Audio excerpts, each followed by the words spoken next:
So we have a DI set here. This donut sort of pie chart is given, a multi-layered pie chart. This is typically known as.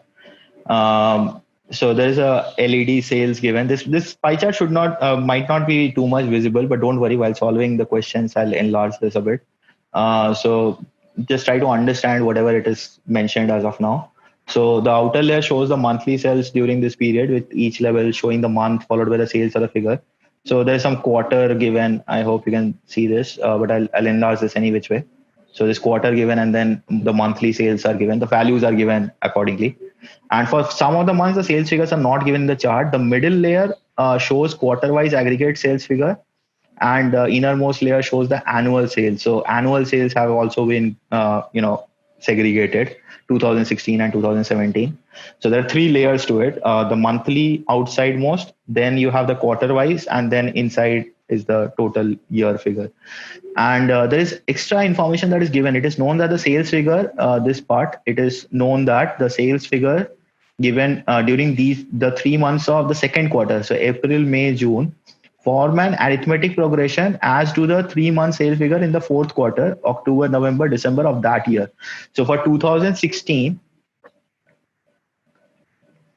the April, May, and June,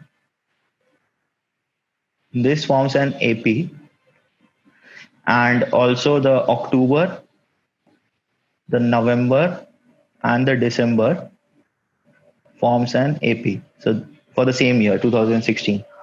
So that is all we need to know. We'll get into the questions and accordingly we'll solve. We're not going to solve extra things out here.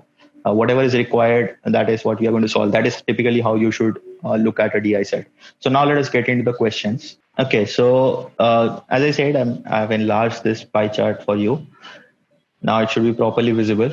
So let us look at the question. So according to the questions, we'll find whatever we need to find. So we're looking for what is the percentage increase in sales in December 2017 as compared to the sales in December 2016. So December in 2016 is one of these AP series one.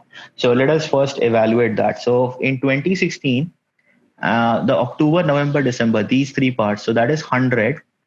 And the total of this quarter is 360. I hope that is also visible.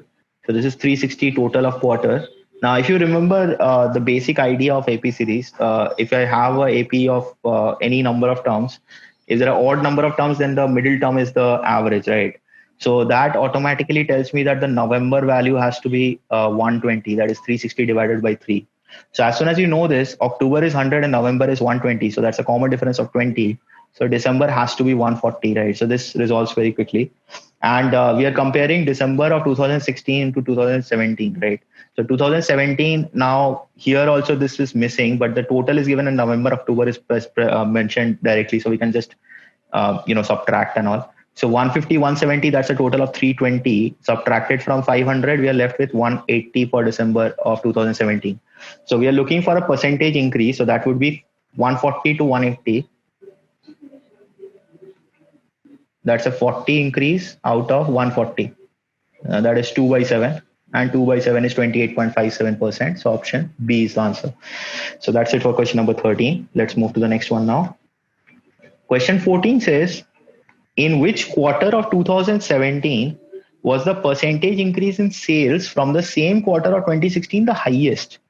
Now, if you evaluate the quarter, so don't go directly by the values. That would be too much of effort.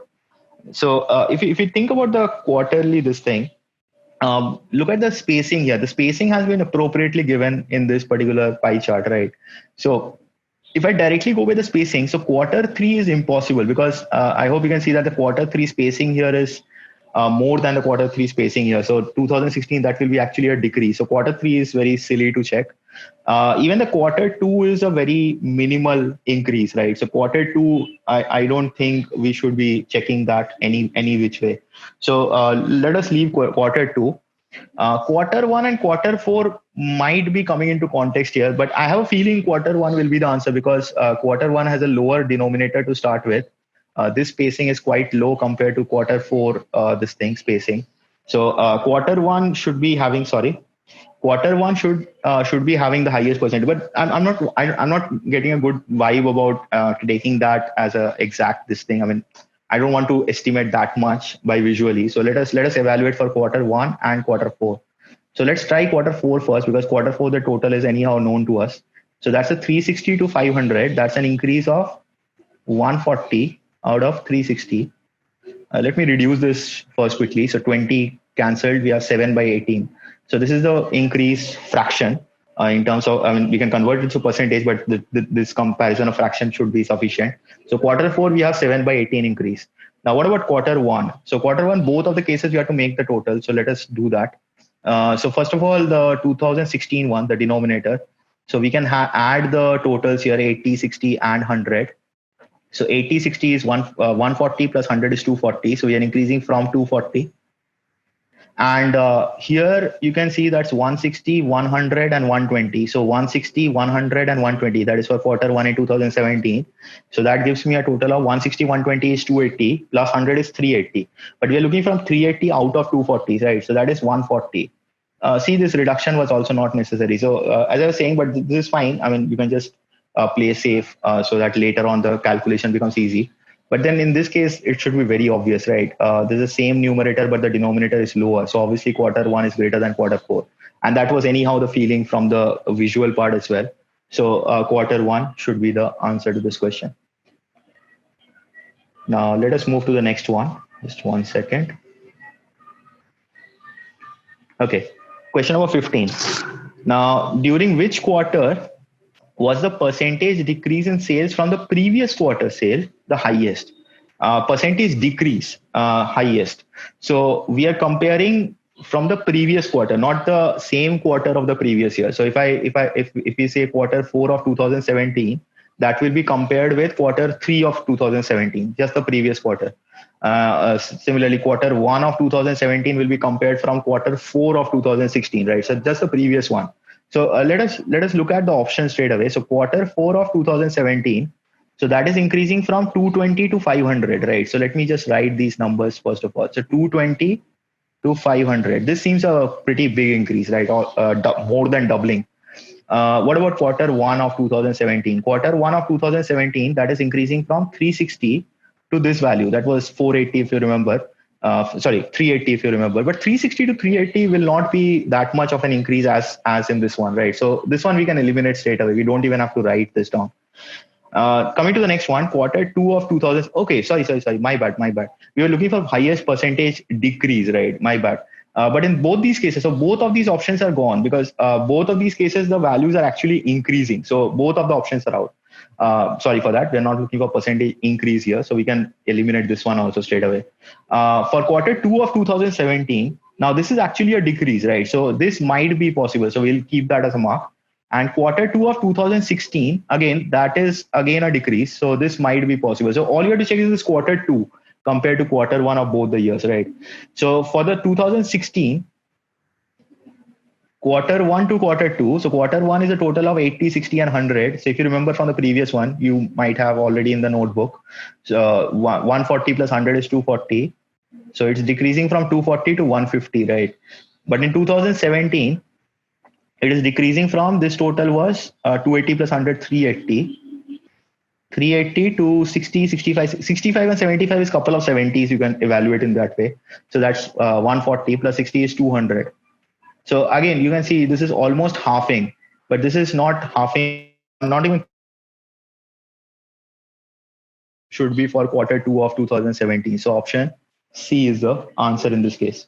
So just a little bit of evaluation through the options because we have to go by the assumption that the questions are correct and the options are correct. So just checking the options should be sufficient in these kind of cases. Okay, let's move to the next one.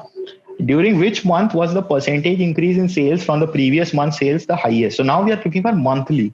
So monthly percentage increase in sales from the previous month sales. So similar kind of idea, but this time increase is there. So if you have a decrease, we'll eliminate that. The chances are pretty low. Anyhow, let's check that. March of 2016. So March of 2016, we are looking for 100 from 60, right? So first option is 60 to 100. That is the first option. October of 2016. So this is something we already know here, 100 out of 55. So it is increasing from 55 to 100. Right. Now, obviously, if you compare these two, keep on comparing. These kind of things always helps in the future. So if you compare these two, see both the values are reaching 100, but this is going from 60 to 100. This is going from 55 to 100. And we're looking for percentage increase highest, right? So highest, I mean, this cannot be the highest. I mean, this is even lower than this. So eliminate the first option. So A is out. Let us look at C now. October of 2017. So October of 2017, we are going from 70 to 150. So that is more than doubled, right? 70 to 140 would have been doubled. So this is more than doubled. So 70 to 150, let me highlight that as well for you. But this one was less than double, right? So this is out now. So C is the highest as of now. And March of 2017. So March of 2017 is 100 to 160, right? 100 to 160 is not doubling. So obviously the answer is option C, because as we have already observed, October of 2017, that's more than doubled. So that should be the answer for this question. So pretty easy set, nothing much to do here. This is again definitely a round one question. So you should not just be intimidated by the type of pie chart that has been given. Just evaluate this, understand this. It should take roughly 1 or 2 minutes to understand it. And then solving the questions should take you roughly 5 to 6 minutes. So I would say in total, it would be ranging to 6 to 8 minutes to solve this set. Pretty easy set. Definitely in round one, if possible. So that's it for this set. Hope you enjoyed it. Thank you.